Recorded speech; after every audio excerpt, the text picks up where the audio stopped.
this is Midama School and welcome back to my YouTube channel again, India Post Office GDS Corner.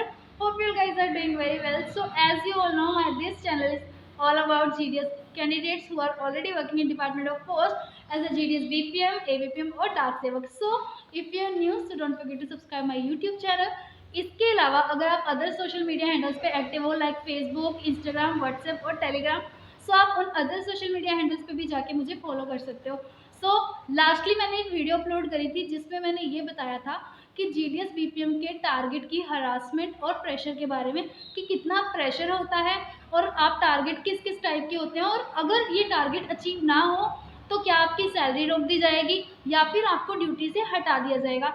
Last video में मैंने इन सब topics पे बात करी थी, और अगर वो वीडियो आपने चेकआउट नहीं करी है, उस वीडियो का जो लिंक है वो मैं आपको डिस्क्रिप्शन बॉक्स में दे दूंगी, आप वहाँ से जाके वो वीडियो चेकआउट कर सकते हो. उस वीडियो के नीचे एक कमेंट आया था जो कि मैं यहाँ पे डिस्प्ले कर दूंगी. उस कमेंट में ये था कि मैम अगर हम एक फीमेल कैंडिडेट हैं और हम बीपीएम बन जाते हैं तो क्या हमें डाक डिलीवर करनी पड़ेगी.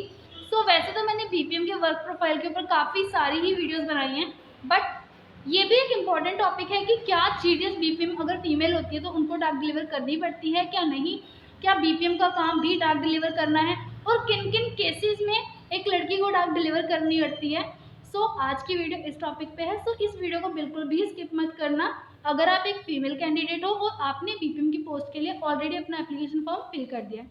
सबसे पहली बात, चाहे आप लड़का हो चाहे आप लड़की हो, जिस डेजिग्नेशन के लिए आप अपना एप्लीकेशन फॉर्म लगाओगे आपको उस डेजिग्नेशन पे काम करना पड़ेगा. अगर आप एक बीपीएम हो तो आपको as a branch post of master पूरा प्रॉपर ऑफिस का काम करना पड़ेगा. इन केस आपके पास सिंगल हैंडेड ब्रांच है तो आपको डाक भी डिलीवर करनी पड़ेगी. देयर इज़ नो डिस्क्रिमिनेशन, चाहे आप मेल हो चाहे आप फीमेल हो. अगर आपके पास सिंगल हैंडेड ब्रांच है तो आपको डाक डिलीवर करनी ही पड़ेगी. But it's totally up to you कि आपके जो जितनी भी आपकी ऑडियंस है, जितनी भी आपकी पॉपुलेशन है विलेज की, उनके साथ आपके रिलेशंस कैसे हैं.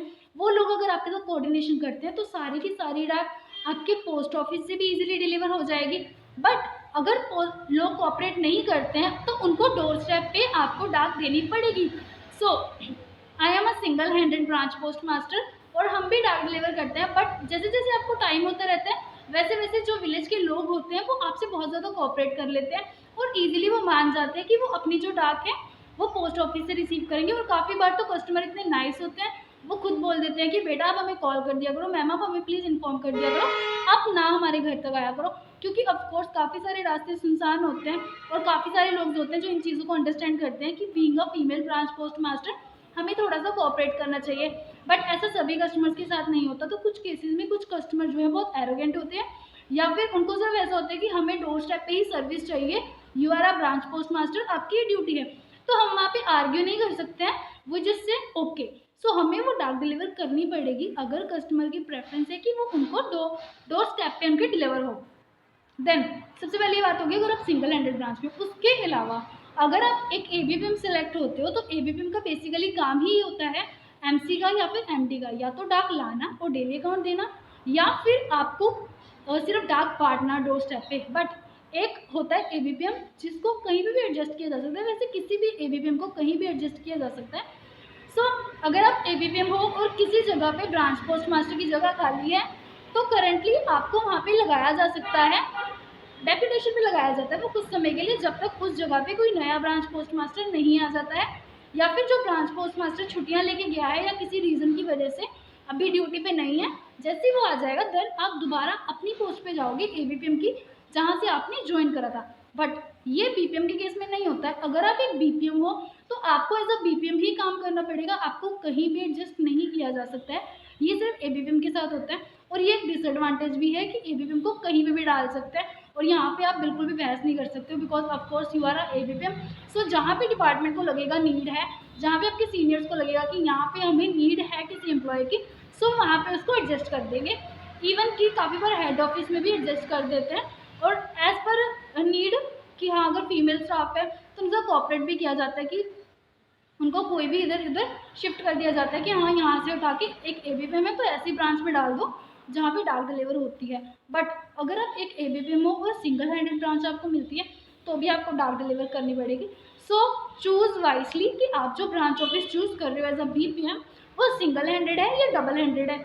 अगर तो आपका ब्रांच जो है डबल हैंडेड है तो आपको कोई भी फिक्र करने की ज़रूरत नहीं है, क्योंकि उस केस में आपको एमडी मिलने वाला है। But if you are going for single handed branch, अगर आप सिंगल हैंडेड ब्रांच के लिए जाते हो तो नोट किंतु परंतु आपको डाक डिलीवर करनी पड़ेगी। इन माय केस जब मैंने बीबीएम का लगाया था तो मुझे नहीं पता था व्हाट वाज एक्चुअली वर्क, और सिंगल हैंडेड ब्रांच भी होती है। जब मेरी सिलेक्शन हो गई उस वक्त मुझे पता चला कि मेरी ब्रांच जो है सिंगल हैंडेड है, और हम 4 लोगों के ग्रुप की ट्रेनिंग लगी थी, और उस वक्त that time I was the single female जिसको सिंगल हैंडेड ब्रांच मिली। तो कुछ टाइम तक के लिए मुश्किल था, बट आफ्टर सम टाइम सब कुछ नॉर्मल हो गया, एडजस्ट हो गया, और बहुत अच्छे से अभी जॉब भी चल रही है और मुझे काफ़ी टाइम हो गया and I am quite happy with this job. So if you are new, so आपको थोड़ा सा मुश्किल लगेगा, बट आफ्टर सम टाइम आप धीरे धीरे माहौल में ढलने लग जाओगे, आपको काम समझ में आने लग जाएगा और आप हर चीज़ों को मैनेज करना सीख लोगे, तब आपके लिए सब कुछ ईजी हो जाएगा। सब कुछ इतना मुश्किल भी नहीं है, सब कुछ इतना आसान भी नहीं है। It's totally up to you, आप उसको कैसे देखते हो। सो आई होप ये वीडियो आपको अच्छी लगी होगी। वीडियो अच्छी लगी वीडियो को लाइक करना। क्वेरी डाउट कोई भी क्वेश्चन है कमेंट सेक्शन में ड्रॉप आउट कर सकते हो।